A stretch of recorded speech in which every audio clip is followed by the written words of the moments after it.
Hi, everybody. This is Silvio Canto in Dallas, Texas on Sunday, June the 4th. And today we're going to be chatting with our friend Allan Wall, an old friend of our show, a new friend of the video cast, an old friend of the podcast. How are you, Alan? Great to see you. Fine, thank you. I noticed the last time I was on your show was in January, so it's great to be on again. Well, at least at that pace, I guess we'll have you back in October then. Oh, Uh, sounds good. Sounds Yes. good. We'll try to, we'll try to be back. But you may remember this. The first time we ever did a podcast was 2007. Oh, Now wow. that one goes Yeah. back a while. Maybe That I'll try to find you that one and send it to you. right. Yeah, Yeah, that's yeah. when I was still living in Mexico. You're Yeah. living in Mexico, and we were talking. I mean, at the time it was Bush up here and Calderon. Well, was down Yes. there. So just to show you how things have changed. Well, a couple of topics tonight that I want to get into. I want to talk about Mexico and Lopez Obrador. There was an election in Mexico today. We'll talk about that. But I want to begin with Spain, but because you just got back from Spain. Uh, but before we do, Alan, just give us a little biography, as you like to do. Just tell us a little bit about yourself and where you publish and where people can read your works. Yes. Well, as we said before, I lived in Mexico many years, and I got interested in a lot of things that were happening, including the way immigration is seen in Mexico and other issues too. It's a very interesting country, a lot of things going on. And now I live in the United States, but I have a website called allanwall.info, and I park my articles, which are published on different websites. And that way, if someone wants to find anything that I did, they can find it there. Yeah, because you write about a lot of things. You're a very interesting guy. You write about lots of different issues. So you've got a place where all of your posts are posted. Allanwall.info. Always took me a while to get used to that .info. Right. Because we're so used to .com or .net, Right. I guess is the other one. Yes. Yes. So .info is the one that always took me a while to. How do you get something .info? Is that something you have to request? I'm just curious. How do you get Yes, right, .info? right. When I got it, set up, that's what for some reason I picked that. And remember the old mixadata.info? Yes, yeah. I I guess was that's just. where I got the idea. In fact, that's exactly right. I was just going to mention that because theirs was mexidata.info. And Info, and right. that was the first time I had ever seen that.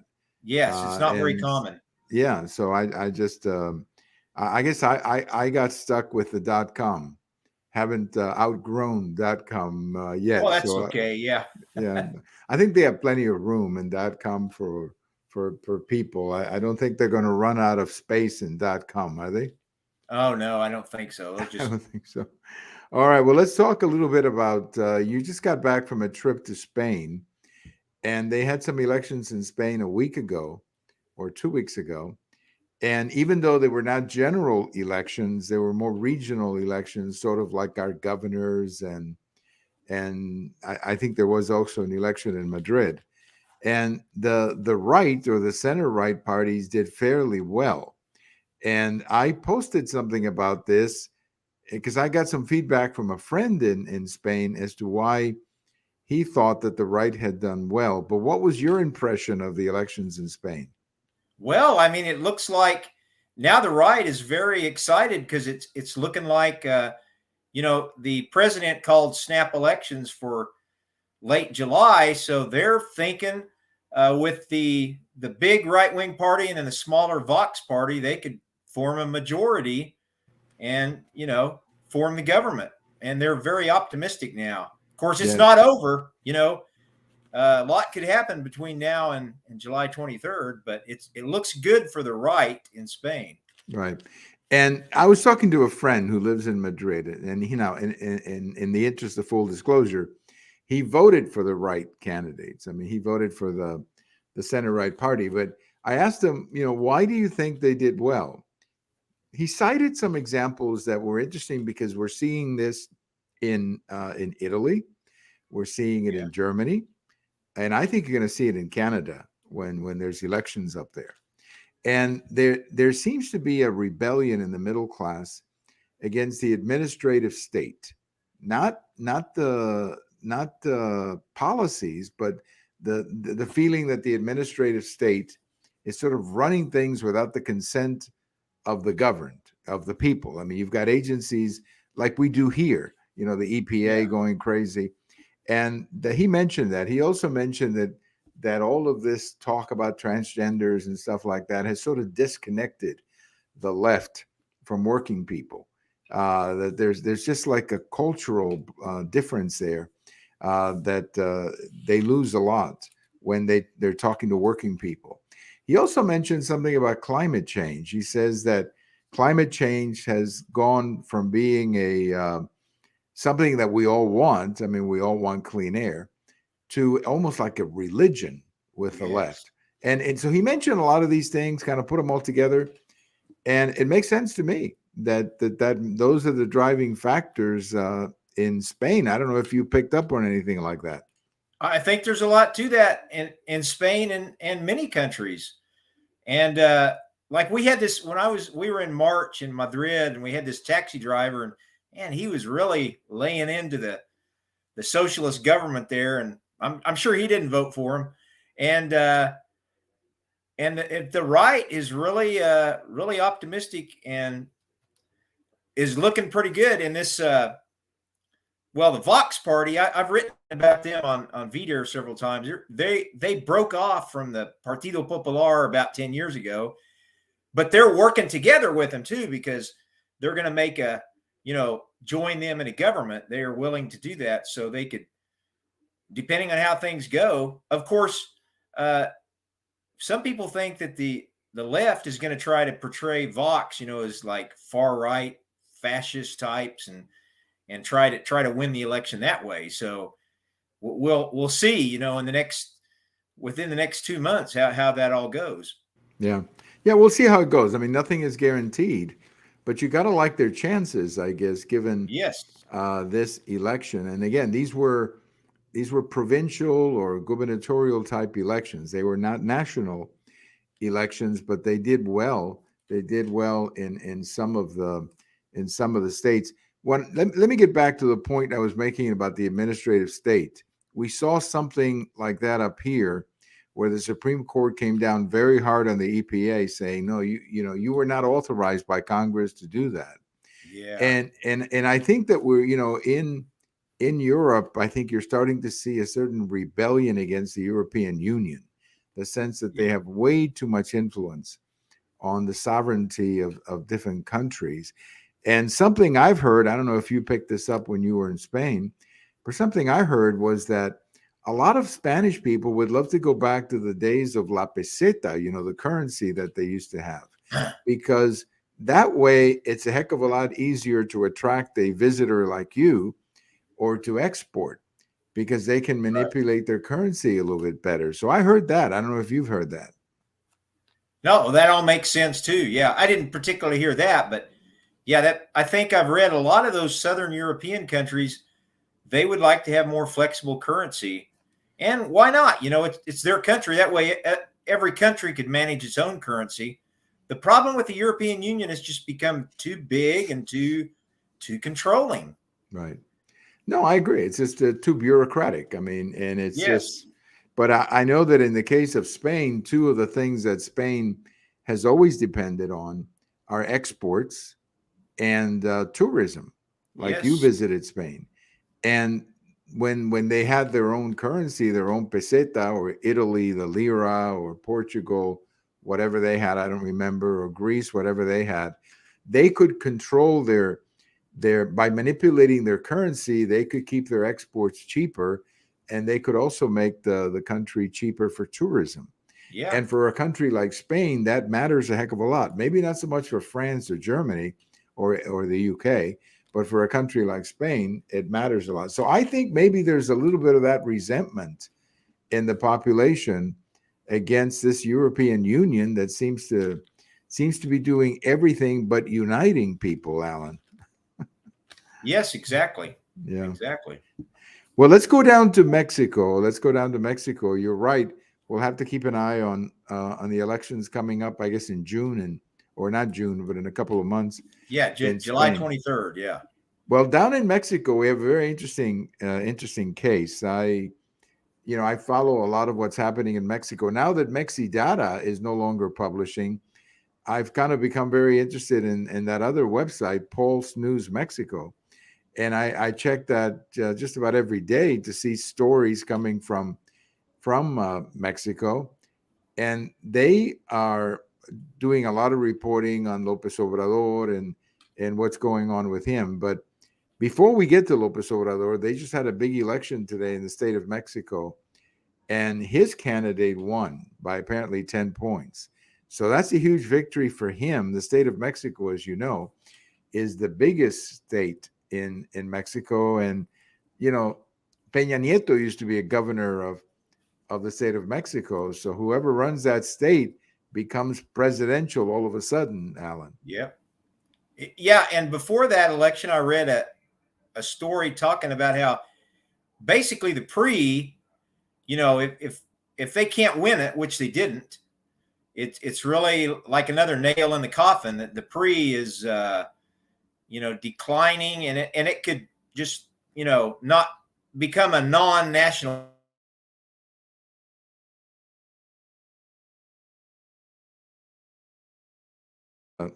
I think we just lost Alan for a second there. I think the connection.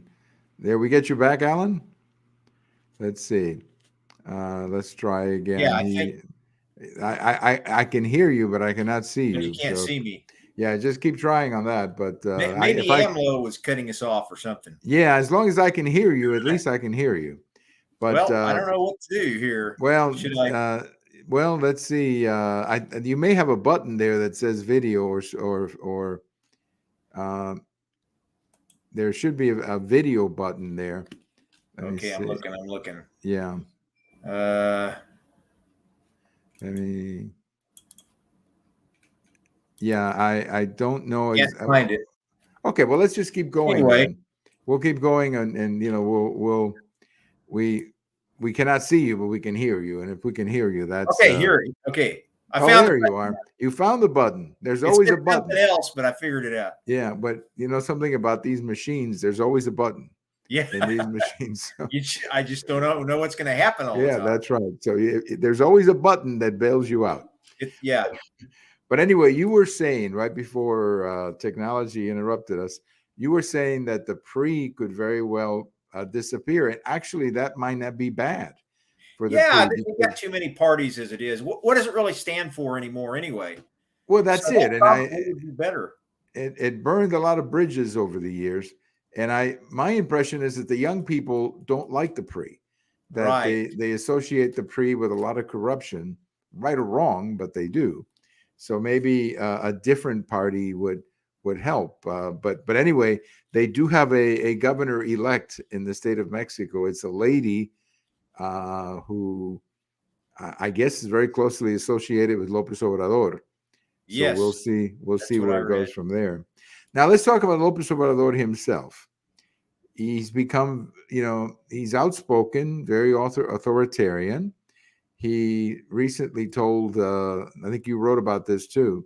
He recently told Mexicans in the United States not to vote for DeSantis. I guess DeSantis is anti-immigrant. I didn't know that, but he is, I guess, according to Lopez Obrador.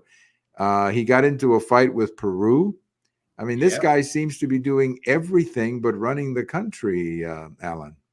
And you notice as he nears the end of his term, which would be next year, he seems to be just going off the rails more and more. And like you say, authoritarian is just his personality, and the way he talks about opposition party, way he talks about reporters, way he talks basically about anyone who disagrees with him or questions him. And like if you ever watch or read the scripts of those morning press conferences, man, he'll just go on and on, rant. And of course, I suppose he strictly controls who gets into those press conferences. he doesn't want anybody that's going to cause him a lot of trouble. But it's just amazing. He'll just go off on a tangent. They're kind of entertaining in a way, but the guy is really seems to be losing it. I don't know. Well, he likes the publicity. There's Oh, no no question doubt about about that. He that. loves the publicity. He loves the limelight, and there's a little bit of Trump in him in that sense. There's a sense that he likes, to be on stage, and so there's a little bit of Trump in that sense. But it is troubling, though, what he's trying to do to the Supreme Court, because, Oh, yes. in my opinion, the Supreme Court may very well be the firewall to keep Mexico from turning into a dictatorship, something like Venezuela or Nicaragua, and the Supreme Court is the firewall. But man, he's going after them, accusing them. I think he even said that the Supreme Court had engaged in some kind of a coup against Yeah. them. I mean, it's pretty crazy, Alan. Yes, it is. You're right, because Congress can't be a counterweight because his party controls it. So what is left except for the Supreme Court? And it's interesting that in recent years, the Supreme Court of Mexico has, begun to exercise its powers more.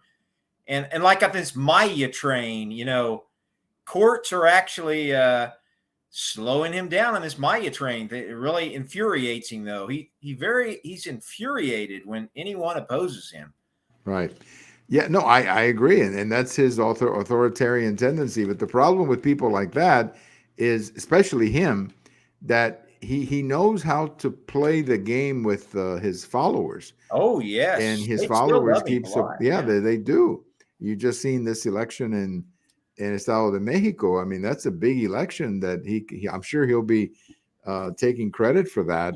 But last night we had a social event that we went to, and the lady who was sitting with us is a lady from Mexico, and she was, we talked a little bit about these elections in Estado de Mexico, and she didn't have a lot of nice things to say about the Morena candidate in this election, but she had a lot of good things to say about the Supreme Court.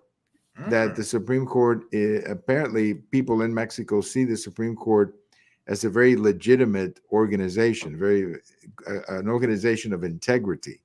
So I don't know if it's going to backfire for Lopez Obrador to attack like this, but Mexico's institutions are so weak that it doesn't take a lot to, pretty much turn it into a de facto dictatorship, Alan. Right.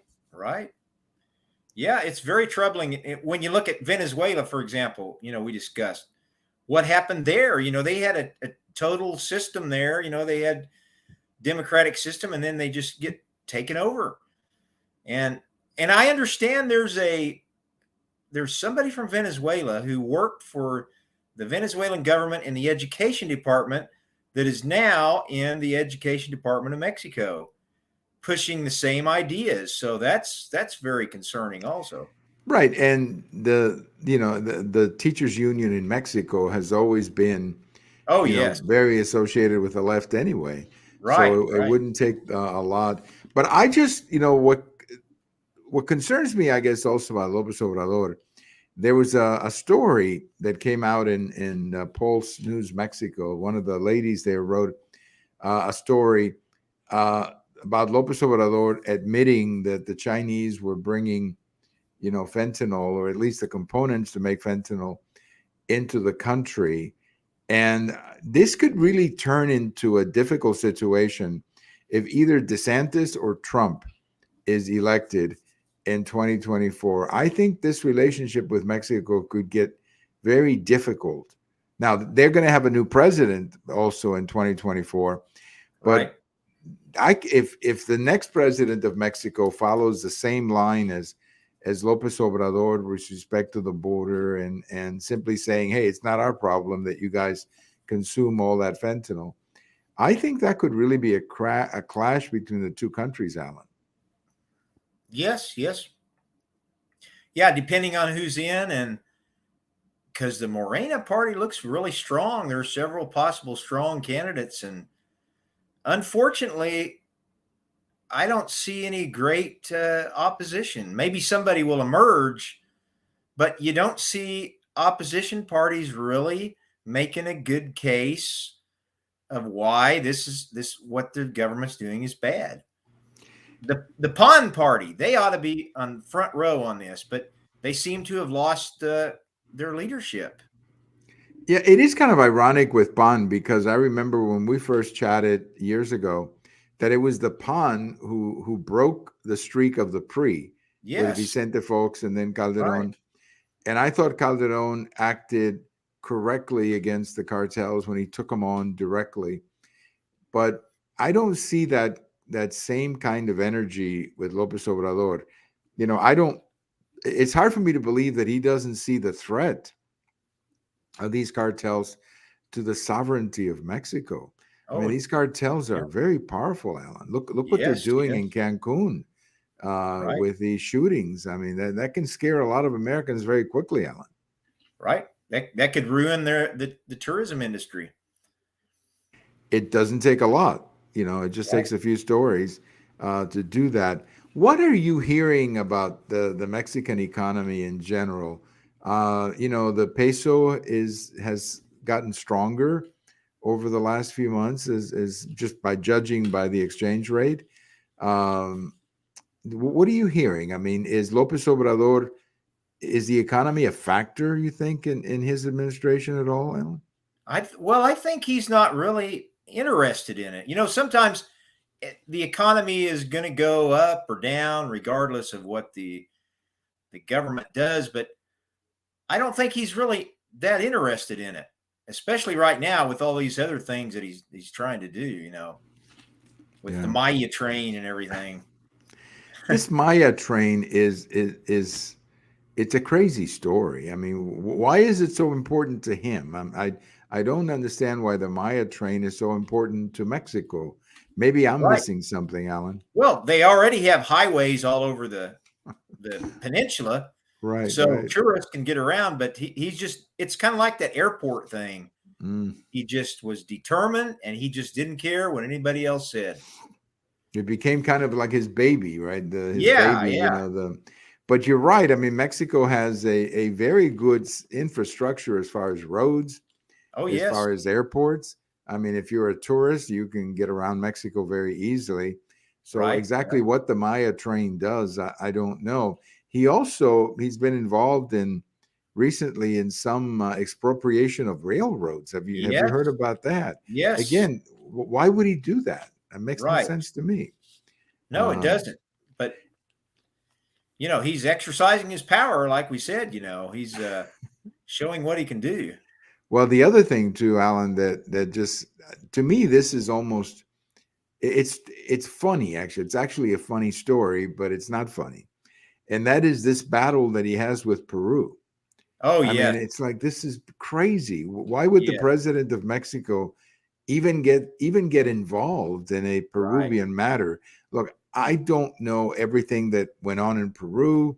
They replaced the president, substituted that. I guess they impeached the president. They replaced him, and I don't know enough about it to say anything other than I don't know.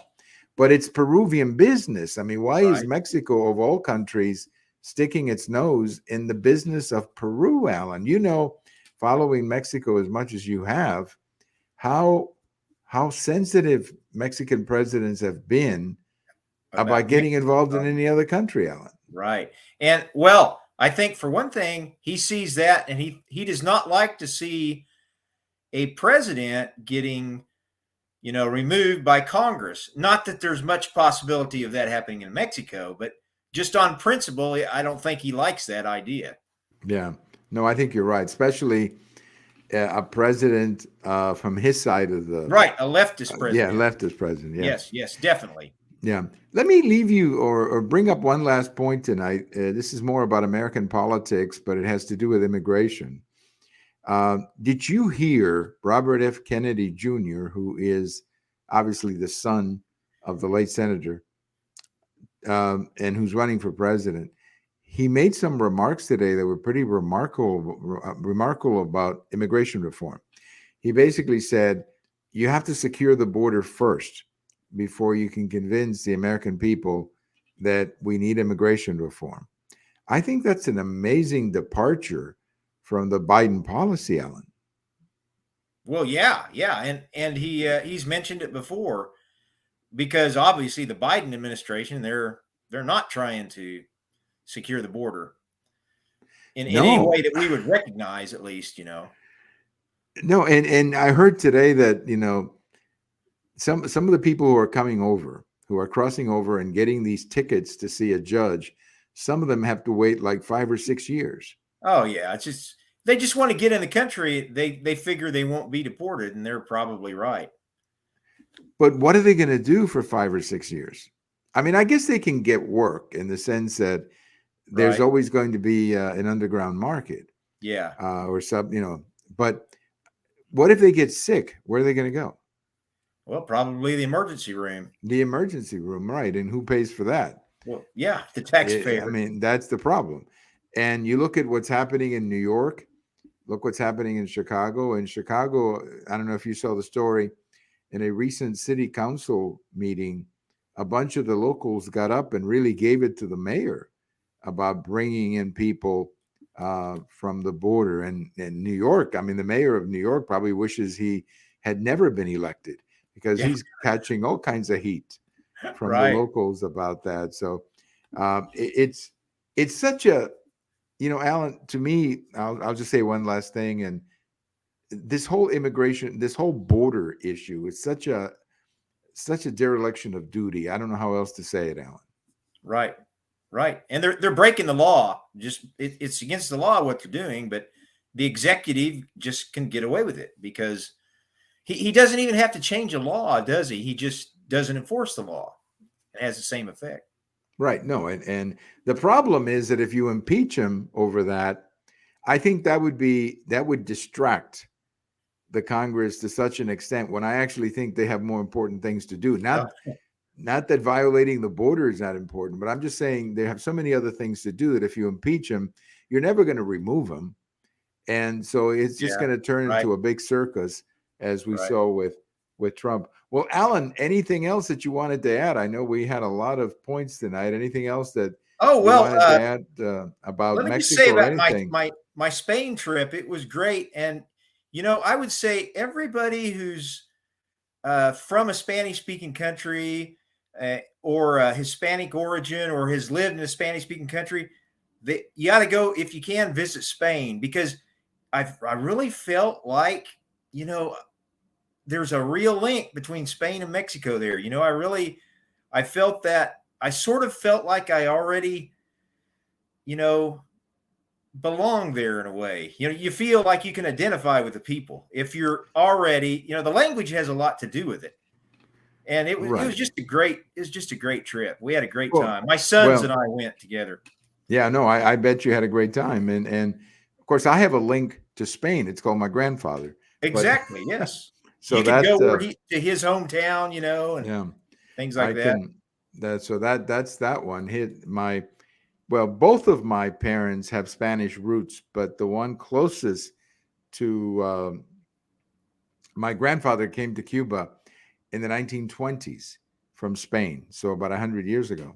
Right. And Right. he and his brothers settled in Cuba, and they went on to become very successful small businessmen. But all of that, of course, was expropriated by the Oh, yeah. communist, and so. Wow. But yes, I mean I also heard something too that in Spain they really like Mexicans. That They there is a do. real, yeah, that there's a They real, do like Mexicans. yeah, And that some people are kind of afraid to go there, but they like Mexicans. right. And you know that during the Spanish Civil War, many of the people who left, I guess they were called Republicans, who left Spain, ended up in Mexico, Right. and so Right. I think there's also that connection there. That too. Uh, Yes. I've met many Mexicans who are the grandchildren or even the children Right. of some of Right. those people who came 90 years ago or however long it was. Well, tell us, what's your next article going to be so we can start planning? Well, I'm working on several. ongoing immigration stuff. I'm also working on an article about a trip, my last trip to Mexico, and which was last December. But I'm always watching out for new things that are going to happen. Well, you keep us posted, and we appreciate that. You send me the article, and I really appreciate that. And every time I see one of your articles, I just kind of look at the calendar and say, "When can we get Allan back?"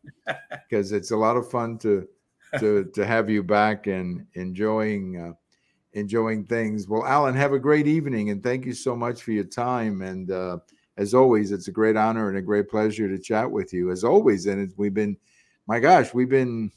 chatting a long time, which That's must right. mean What's new about it is actually looking at each other. that's it. That's it. For all those years, we could hear each other, but now we can actually right. see each other and see what the other guy looks like. It's kind of funny Yeah. how that works. Well, thank you so much, Allan. It's really great Well, to thank have you. you, and we'll do it again. Our good friend Allan Wall, blogger, political commentator, always had a lot of fun chatting with Allan whenever we got started years ago, and we've been chatting often since, a lot about Mexico. And here he just took a trip to Spain, and he writes a lot about immigration in the United States, which is another topic that we often chat about. Thank you for listening. This is Silvio Canto in Dallas, and we'll talk to you later. Bye-bye, everybody.